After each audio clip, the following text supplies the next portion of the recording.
Mabuhay, mahal ta na. Magandang araw. Unang araw ng bakasyon ng mga bata, sem break. Halika, silipin natin ang ginagawa ng mga guro.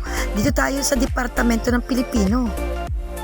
Aba, nagkakasiyahan ng mga madam at sir.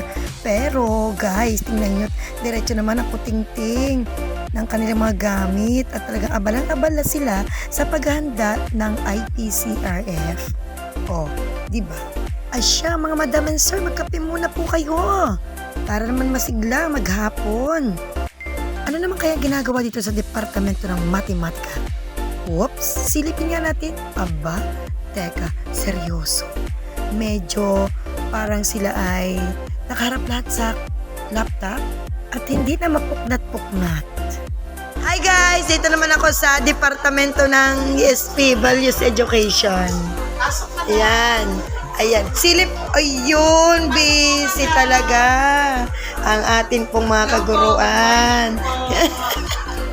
Busy ang ating mga kaguruan. Ganda naman Oh, naka-makeup na. Ayan, si Sir. Diba? Gayaan ang aming unang inset, unang araw. Ayan, at dito naman tayo sa Departamento ng Araling Panlipunan, guys. Ay, bakit kaya pawang abala at may ngiti sa labi?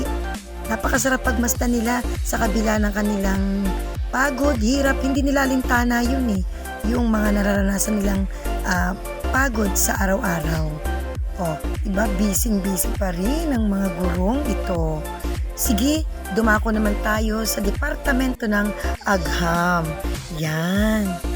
Ayan, silip tayo. Ayun. Teka, iba naman dito. Nasa kani-kaniyang mesa. At busy, mga kaharap din ay mga laptop. Si Sir. Ay, ang pogi naman. Ito naman si Sir. Ay busy sa pag-check at ang madam. Buklat dito, buklat doon, madam. Teka lang mga madam and sir, tanong ko lang ha. Kumain na ba kayo? Or nagkape na ba kayo? Aba? Sige, dumako naman tayo sa Departamento ng English. Ayan. Oops, mga nakangiti. At totoong may pinikikwentuhan ata sila. Masaya. Diba? Ito yung sharing naman sila ng kanilang mga kasiyahan sa buhay. Napakagandang tingnan. Ang sarap ng ngiti ng madam. Dumako naman tayo sa Departamento ng TLE. Ano naman kaya? Sana? Whoops. May mga nagkukuting-tingan din. Ang madam ay kaharap ay laptop.